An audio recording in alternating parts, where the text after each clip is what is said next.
Ya, aja. Aja.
Mohon izin, saya mulai.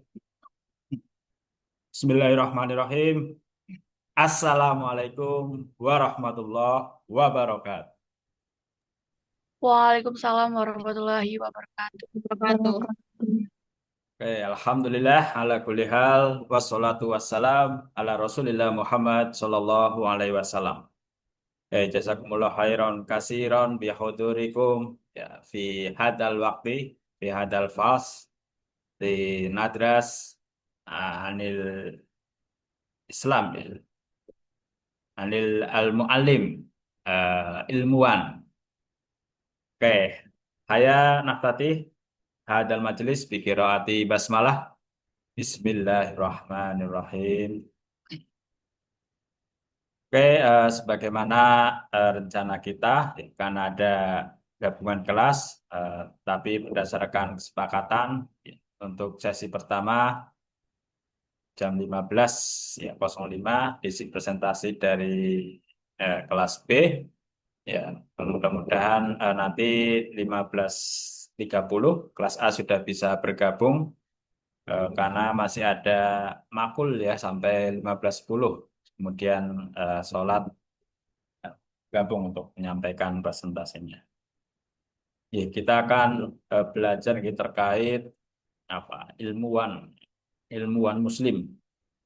Nah, yang di dalamnya apa saja kontribusinya, ya, terutama untuk kejayaannya. Kemudian kita akan belajar eh, kemundurannya disebabkan oleh apa dan bagaimana kita umat Islam bangkit mengejar ketertinggalan. Nah, kalau sudah bangkit ya sudah. Tapi untuk mengejar ketertinggalan itu yang tentu butuh effort yang lebih lebih kuat ya, lebih gigih. Saya kira itu, silakan kepada yang bertugas menyampaikan hasil diskusnya.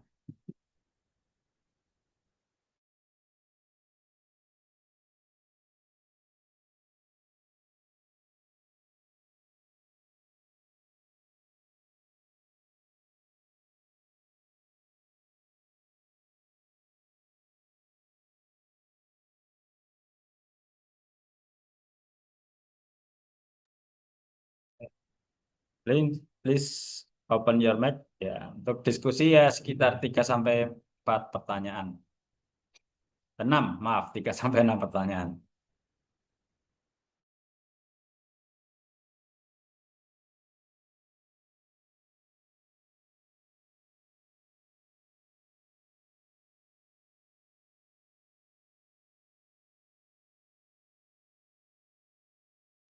Assalamualaikum warahmatullahi wabarakatuh. Selamat sore semuanya. Pertama-tama marilah kita panjatkan puji serta syukur kehadirat Tuhan Yang Maha Esa karena atas rahmatnya kita dapat berkumpul melalui Zoom ini dalam keadaan sehat. Sebelumnya kami ucapkan terima kasih kepada Pak Adi selaku dosen pendamping pada presentasi kali ini dan teman-teman yang sudah hadir. Pada kesempatan ini, kami dari kelompok 4 akan mempresentasikan kejayaan, kemunduran, dan kebangkitan umat Islam dalam bidang sains dan teknologi.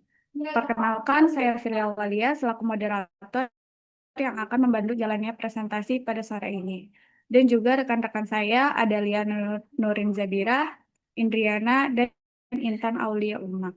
Sebelum presentasi dimulai, izinkan saya membacakan susunan acara untuk presentasi kali ini.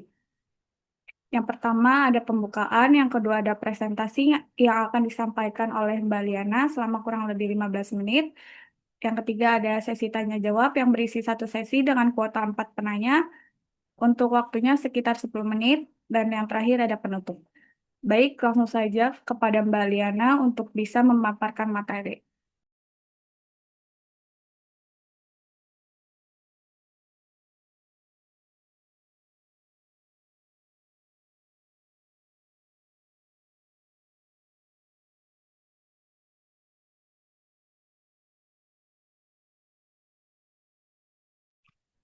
Baik, latar belakang.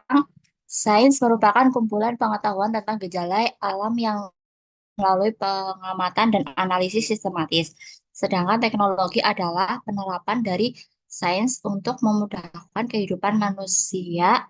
Keduanya saling berkaitan, di mana sains menjelaskan fenomena alam dan teknologi memanfaatkan secara praktis. Dalam peradaban Islam, kemajuan sains men- dan teknologi tidak lepas dari ajaran Al-Quran dan hadis yang mendorong umat untuk berpikir, belajar, dan mencari ilmu. Sejak masa Nabi Muhammad SAW, pendidikan Islam berkembang dari akidah dan akhlak hingga meluas pada bidang ilmu, pengetahuan, dan teknologi, membentuk dasar kemajuan umat Islam di berbagai aspek kehidupan.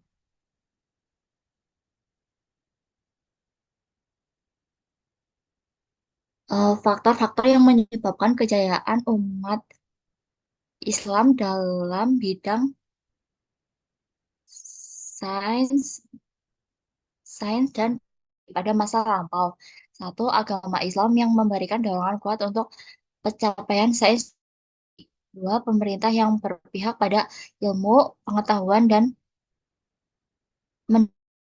ilmu. Tiga, bahasa Arab sebagai bahasa ilmu yang memudahkan penyebaran ilmu pengetahuan. Empat, pendidikan yang berkembang dengan baik. Lima, penghormatan tinggi kepada para ilmuwan. Enam, maraknya penelitian dan perdagangan internasional yang pertukaran ilmu. Tujuh, pemerintahan dinasti Abbasiyah yang memberikan perhatian khusus pada ilmu. Contohnya, Bait Al-Hikmah sebagai pusat penerjemah dan penelitian. Delapan, para seperti Al-Khawarizmi, Al-Farabi, Ibnu Sina, dan lainnya yang memberikan kontribusi besar di berbagai bidang ilmiah dan teknologi. Faktor-faktor yang menyebabkan kemunduran umat Islam dalam bidang sains dan teknologi. Satu, faktor internal, corak pemikiran umat Islam yang melemah, perpecahan politik dan perebutan kekuasaan, sistem pemerintahan yang lemah, sistem pendidikan yang tidak efisien dan tidak konsisten, ketergantungan pada ilmu dan teknologi Barat. Dua, faktor eksternal, neoliberalisme dan penjajahan, ketergantungan ekonomi dan dana penelitian. Upaya untuk membangkitkan kembali kejayaan umat Islam di bidang sains dan teknologi di era modern. Kebangkitan kembali kejayaan umat Islam dalam sains dan teknologi memerlukan reformasi menyeluruh di bidang spiritual, politik, dan pendidikan. Umat Islam perlu menumbuhkan kembali semangat religius bahwa mencari ilmu adalah ibadah serta menghapus dikotomi antara ilmu agama dan ilmu umum. Baik, kesimpulan, kemunduran sains dan teknologi dalam dunia Islam melemahnya semangat ilmiah, perpecahan politik, korupsi, dan pengaruh kolonial yang menghambat kemajuan.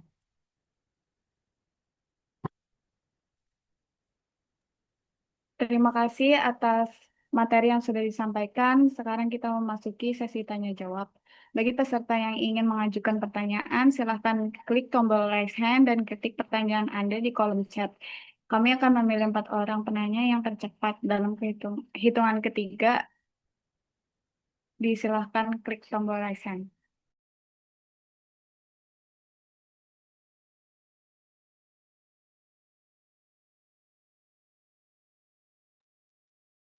Bagi yang mau bertanya, 1, 2, 3.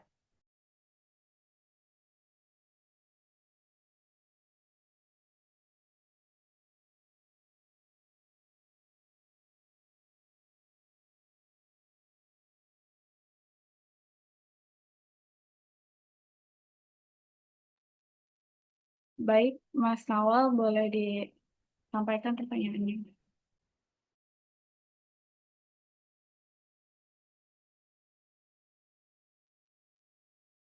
Baik, terima kasih atas kesempatan yang telah diberikan.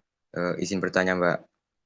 Jelaskan mengapa tokoh-tokoh seperti Al-Hawarizmi, Ibnu Sina, dan Al-Biruni mampu menghasilkan penemuan besar di masa itu, sedangkan dunia Islam modern relatif tertinggal. Terima kasih.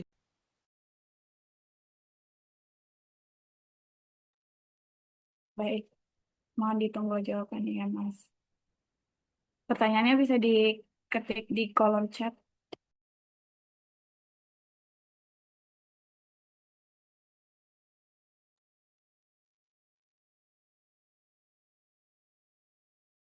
Untuk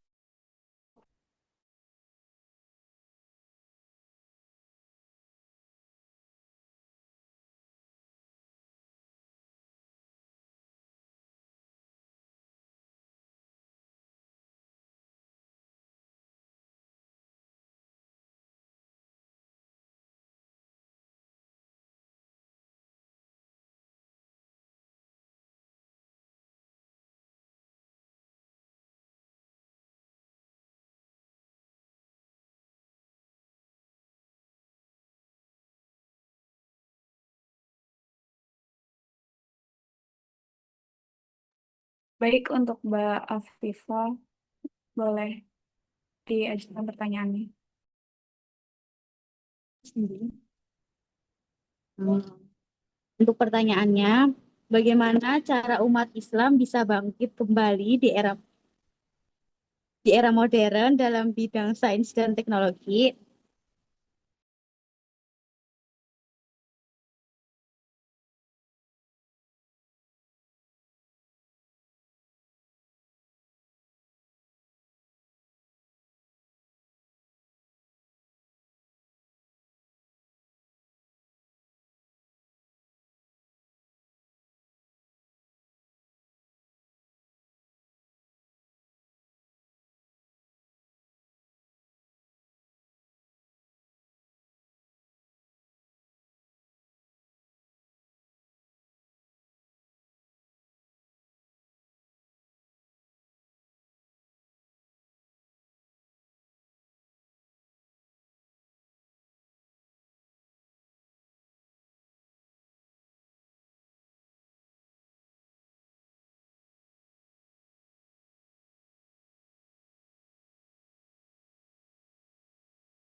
izin menjawab dari pertanyaan Mas Nawal. Tokoh-tokoh seperti Al-Khawarizmi, Ibnu Sina, dan Al-Biruni mampu menghasilkan penemuan besar pada masa kejayaan Islam karena beberapa faktor penting yang mendukung kemajuan ilmu pengetahuan pada waktu itu, yaitu ada dukungan kuat dari pemerintah dan masyarakat terhadap ilmu. Yang kedua, ada keterbukaan terhadap pengetahuan dari berbagai peradaban. Yang ketiga, dorongan religius untuk mencari ilmu. Islam memandang menuntut ilmu sebagai kewajiban. Nilai spiritual ini menjadi motivasi besar bagi para ilmuwan untuk meneliti alam sebagai tanda-tanda kebesaran Allah. Yang keempat, sistem pendidikan dan tradisi intelektual yang kuat. Madrasah, perpustakaan, dan pusat ilmu berkembang pesat. Diskusi, debat, dan penulisan karya ilmiah menjadi budaya ilmiah yang hidup. Sedangkan dunia Islam modern relatif tertinggal karena beberapa faktor kebalikannya, seperti kolonialisme dan kehancuran pusat-pusat ilmu yang membuat umat Islam kehilangan kemandirian politik dan intelektual. Yang kedua, kemunduran dalam semangat ijtihad dan berpikir kritis digantikan oleh sikap taklid.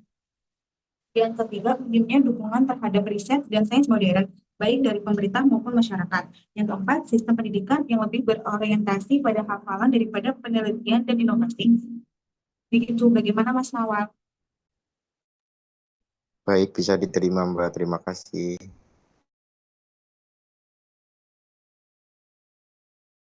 Baik, izin menjawab pertanyaan dari Mbak Afifah. Bagaimana cara umat Islam bisa bangkit di era modern dalam bidang saintek?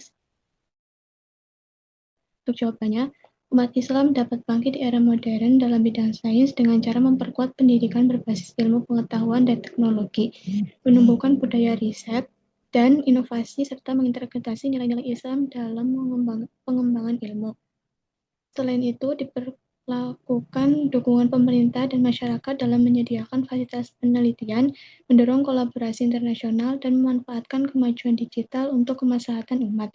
Dengan semangat keilmuan dan kerjasama yang kuat, kejayaan sains Islam dapat kembali terwujud. Bagaimana Mbak? Oke, baik. Terima kasih, Mbak Indri.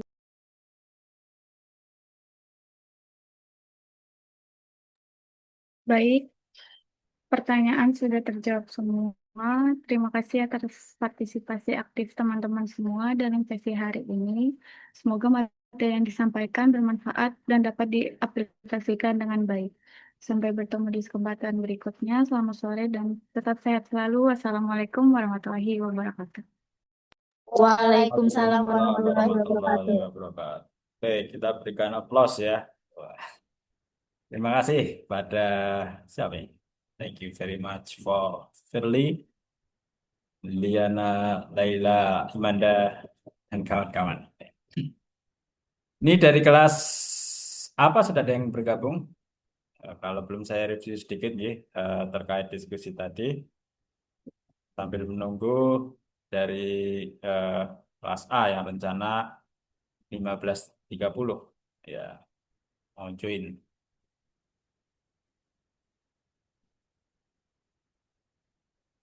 Oke ya. Menarik ya pertanyaannya. Menjelaskan mengapa tokoh-tokoh seperti Al-Khawarizmi ini tokoh panutannya Mark Zuckerberg ya, yang punya Facebook ya, founder of Facebook dan juga pemilik WhatsApp, Instagram ya, ternyata mengidolai ilmuwan Muslim. Ya.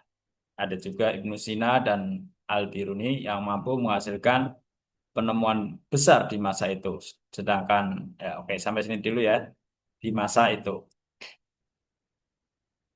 Ya tentu karena masih masih hangatnya Islam yang otentik ya, Islam yang otentik yang ditinggalkan atau diwariskan oleh Nabi ya, terutama ketika beliau Nabi Muhammad SAW sudah hijrah ke Yasrib ya, kemudian dirubahlah menjadi Madinah ya karena eh, Nabi Muhammad ya berhasil memodernisasi sistem pemerintahan dan juga sistem kehidupan yang ada sampai kemudian ada Piagam Madinah dan lain-lain sebagainya yang sungguhnya itu isinya ya konten dari Piagam Madinah itu adalah sesuatu yang sangat modern ya, sesuatu yang sangat berkemajuan di era tersebut yang bahkan sampai sekarang nilai-nilainya ya prinsip-prinsipnya masih relevan dan dipegang teguh oleh seluruh negara. Ini karena masih hangat ya, kemudian di masa Nabi, sahabat sampai Abbasiyah, masa Abbasiyah di Baghdad, Irak dengan dukungan internal ya, yang luar biasa dari pemerintah ya sangat concern terhadap dunia pendidikan, terhadap keilmuan, terhadap penelitian. Ya, itulah yang menjadi sebab kuat ya, sebab kuatnya munculnya ilmuwan-ilmuwan baru. Ya, karena mereka disupport ya, disupport penuh oleh pemerintah. Ya, termasuk bagaimana di masa Abbasiyah itu ya, eh, mengalokasikan anggaran yang sedemikian besar, ya, misalnya untuk penerjemahan buku-buku ke dalam bahasa Arab, ya, mendirikan Baitul Hikmah, perpustakaan, ya itulah artinya concern. Ya tentu kita harus merenung ya bagaimana dengan di Indonesia yang mayoritas Islam. Apakah pemerintah saat ini sudah support terhadap dunia keilmuan? Ya, yang kalau kita merujuk pada Undang-Undang Dasar 45, anggaran pendidikan itu kan harusnya 20%, ya. Idealnya dengan 20% tadi misalnya terkait sumber daya insani manusia, ya guru-guru harusnya relatif sudah sejahtera ya. Tidak seperti sekarang ya. Bahkan ada di beberapa tempat guru-guru seperti TK Playgroup itu hanya mendapat sekitar 25% dari UMK. Ya, ini tentu sangat jauh dari kata layak. Dan tentu dengan kondisi tersebut besar kemungkinan seorang guru kurang fokus dalam mengajar ya. Karena ibaratnya dapurnya saja belum beres. Di samping itu menjadi sulit ya untuk upgrade diri ya, untuk pengembangan diri. Ya, ini harapannya ya di pemerintahan yang baru ini dengan Menteri Pendidikan yang baru eh, bisa lebih serius ya, bisa lebih sungguh-sungguh dalam apa mengembangkan pendidikan di Indonesia. Apalagi periode lalu ya, sangat naas. Ada dua kementerian yang seharusnya menjadi apa role model ya, yang seharusnya menjadi teladan, justru terindikasi kuat ada tindak pidana korupsi. Ya. Kementerian Pendidikan dan Kementerian Agama di masa Pak Jokowi kemarin. Ya, sekarang sedang ditangani oleh Kejagung dan KPK. Nah, ini kan sangat-sangat ironi ya, bagaimana sebuah lembaga kementerian yang seharusnya menjadi uswah hasanah malah eh, ya terendus ada korupsi. Kemudian yang kedua nih ya, sedangkan dunia Islam modern saat ini relatif tertinggal. Ya betul ya, bahkan mungkin nggak relatif ya, mutlak. Ya mungkin relatif di sini tidak semua bidang. Tapi kalau mutlak tertinggal iya. Misal ya dalam apa teknologi alkes ya alat kesehatan itu beberapa ilmuwan berpendapat bahwa saat ini alkes yang ada di atau teknologi alkes alat kesehatan yang ada di negara-negara berkembang itu tertinggal 20 tahun daripada negara-negara yang sudah maju. Ya, ya seperti contoh sederhana itu apa? Penggunaan IRM ya, rekam medis elektronik di apa? Di negara-negara maju itu sudah sekitar tahun 2005 sudah full menggunakan rekam medik elektronik. Tapi seperti Indonesia ya, belum sampai saat ini pun ya, artinya sudah 20 tahun tertinggal, belum semua rumah sakit ya bisa menggunakan rekam medik elektronik.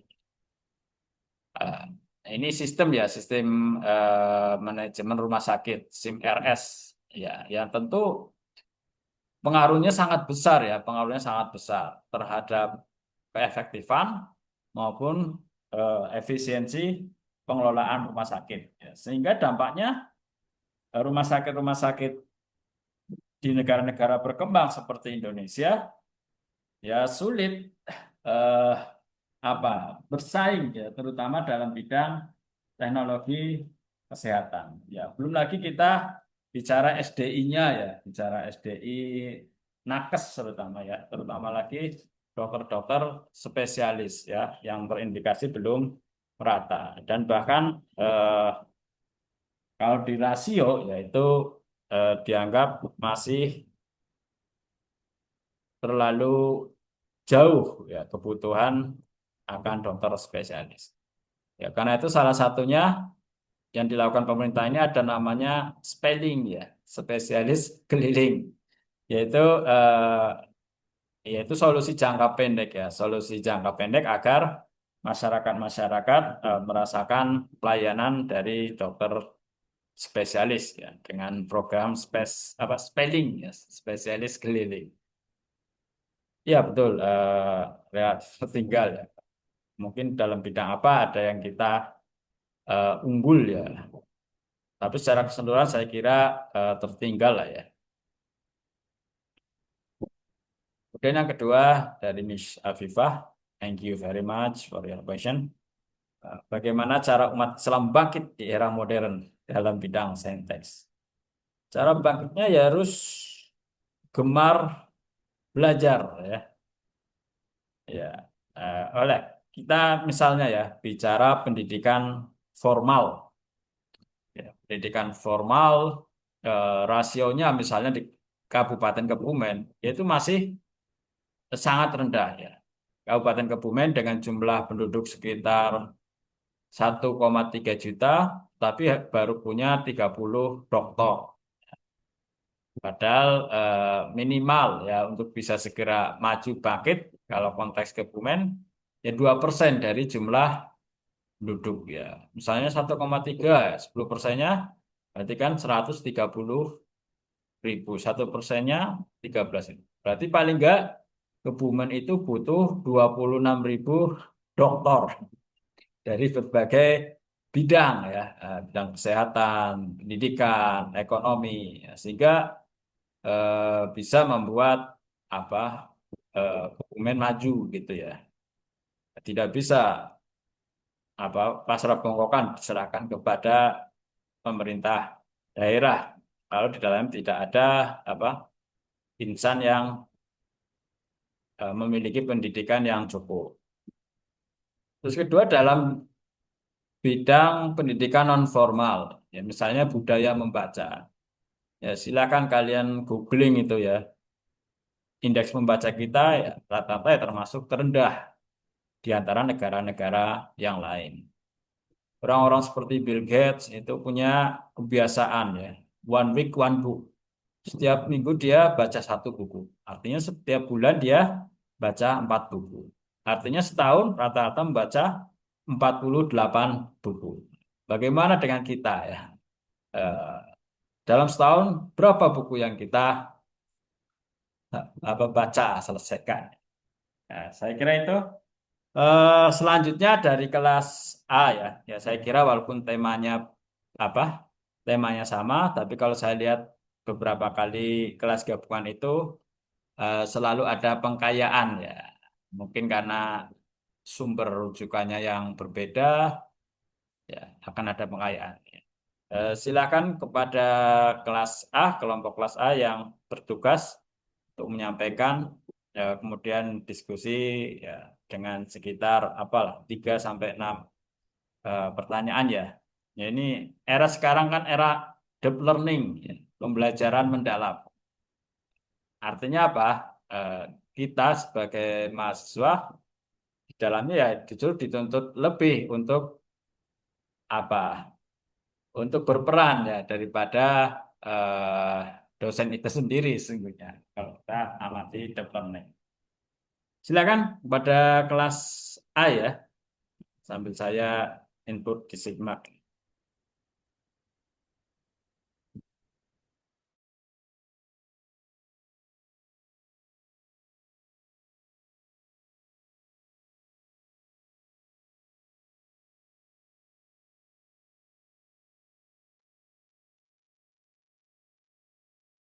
Saya lihat simak dulu ya.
Izin mulai nggih, Pak? JJ, silakan. Ya, Bismillahirrahmanirrahim. Assalamualaikum warahmatullahi wabarakatuh. Waalaikumsalam warahmatullahi wabarakatuh. Ya, Waalaikumsalam. kepada Bapak Adi Hamid selaku dosen pada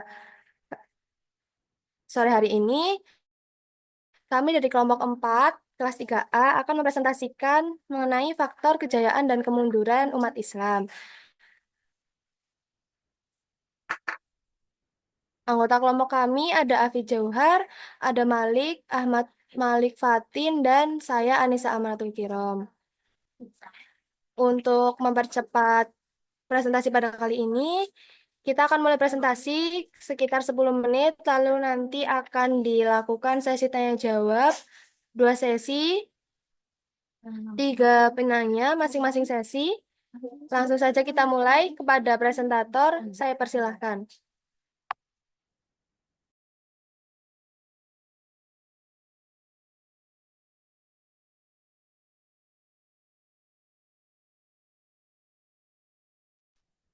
Baik, yang pertama ada pendahuluannya dulu. Pendahuluannya itu mengenai Islam sangat menghargai akal sebagai elemen kunci dalam pemikiran keislaman yang disandingkan dengan wahyu sehingga mendorong pengembangan ilmu pengetahuan melalui eksplorasi rahasia alam. Hal ini tercermin dalam sejarah Islam melalui kemajuan ilmu di berbagai bidang dan munculnya ribuan sarjana muslim seperti Al-Kindi, Al-Farabi, Al-Razi, Ibnu Tufail, Ibnu Bajah, Ibnu Rusd, Ibnu Al-Hayatham, Jabir Ibn Hayyan, dan Ibnu Maskawai, kitab Uyun Al-Anba. Nah, lalu dan itu mendokumentasikan biografi lebih dari 350 ilmuwan muslim di bidang kedokteran, kimia, geometri, geologi, geografi, matematika, astronomi, dan lainnya. Sayangnya sistem pendidikan modern berorientasi barat cenderung mengabaikan kontribusi Islam meskipun kemajuan ilmu barat khususnya setelah gerakan Averroisme sangat dipengaruhi oleh warisan Islam. Yang selanjutnya 4 faktor penyebab kejayaan Islam. Yang pertama itu adalah ada peran Baitul Hikmah, yaitu peran Baitul Hikmah adalah sebagai pusat ilmu pengetahuan dan pendidikan pada masa keemasan Islam. Berfungsi sebagai perpustakaan, lembaga penerjemah, pusat penelitian, dan lembaga pendidikan.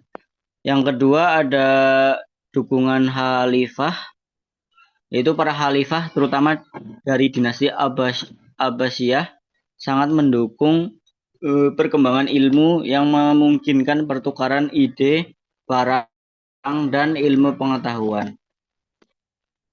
Yang ketiga ada tradisi penerjemah, yaitu kejayaan Islam dahulu didorong oleh tradisi penerjemahan dan pengembangan ilmu pengetahuan, terutama pada masa Abbasiyah. Melalui proses penerjemahan, umat Islam tidak hanya memahami ilmu dari bangsa lain, tetapi juga mengkritisi, memperbaiki, dan melengkapinya, sehingga lahir teori-teori baru yang lebih maju. Yang keempat ada keterbukaan ilmu, yaitu ilmuwan muslim memiliki tradisi ilmiah yang sangat terbuka.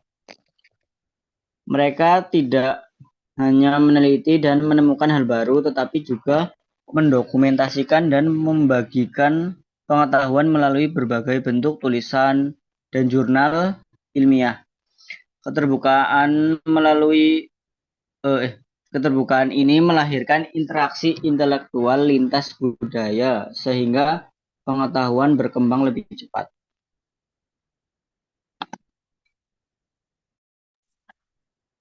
Selanjutnya, perpecahan politik setelah 4 faktor kemunduran umat Islam, 1 perpecahan politik. Setelah masa kejayaan, dunia Islam terpecah menjadi banyak kerajaan kecil yang saling bersaing dan berkonflik.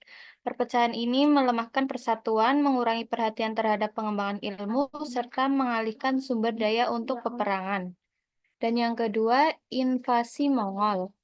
Serangan Mongol pada abad ke-13, khususnya penyerangan Baghdad tahun 1258 menghancurkan pusat ilmu pengetahuan seperti Baitul Hikmah, ribuan buku, manuskrip, dan karya ilmiah hilang, sehingga perkembangan ilmu menjadi terhenti. Yang ketiga, sikap jumud. Sebagian umat Islam mulai bersikap jumud, tertutup, tidak mau menerima perubahan, dan menolak inovasi. Akibatnya, semangat penelitian dan penemuan baru merosot, sehingga perkembangan sains dan teknologi stagnan. Dan yang terakhir, kolonialisme.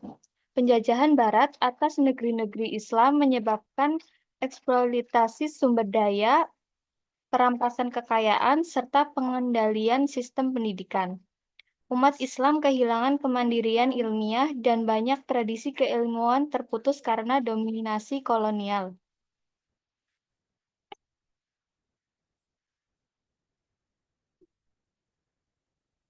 Selanjutnya, upaya kebangkitan kembali umat Islam dalam bidang sains dan teknologi. Meningkatkan kualitas sumber daya manusia di bidang saintek dapat dilakukan melalui pendidikan dan pelatihan yang relevan dengan kebutuhan zaman. Lalu, integrasi ilmu agama dan ilmu modern guna membangun pendidikan yang tidak memisahkan sains dari nilai-nilai Islam, sehingga lahir generasi yang cerdas serta intelektual sekaligus berakhlak. Dan yang terakhir, memanfaatkan teknologi untuk dakwah, seperti media sosial dapat menjadi sarana efektif untuk menyebarkan nilai-nilai Islam dan pengetahuan. Kesimpulannya, Islam sejak awal menekankan akal dan ilmu sebagai sarana memahami ciptaan Allah, yang melahirkan kejayaan klasik umat Islam melalui semangat intelektual, dukungan khalifah, perdagangan, penerjemah karya asing, dan keterbukaan ilmu. Namun, kejayaan merosot karena perpecahan politik, invasi Mongol, jumud taklid, serta kolonialisme Barat, menyebabkan kehilangan semangat ilmiah dan ketergantungan. Untuk bangkit, umat Islam perlu meneladani Muhammad Abduh yang mendorong reformasi pendidikan, pembukaan ijtihad, integrasi ilmu agama dengan umum, serta keterbukaan terhadap sains karena Islam selaras dengan modernitas sebagai dasar moral kemajuan. Kebangkitan sejati dicapai dengan menghidupkan rasionalitas, keilmuan, dan akhlak mulia, sehingga akal, ilmu, dan ilmu seimbang membangun peradaban adil, maju, dan rahmat bagi umat manusia.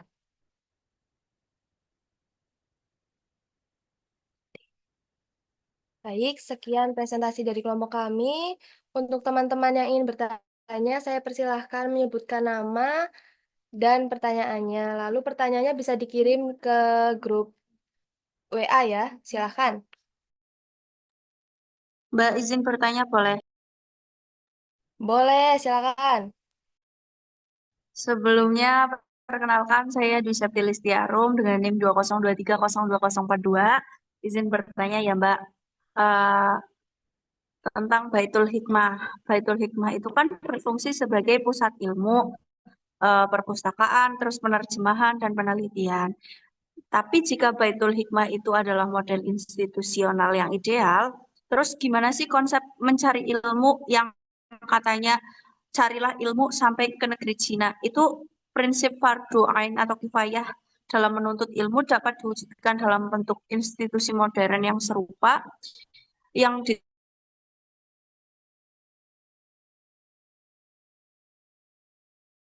dikasih. Baik, silakan. teman-teman yang lain yang ingin bertanya.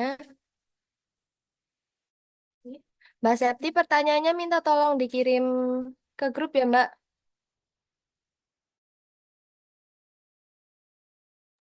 Iya, Mbak. Siap. Bentar.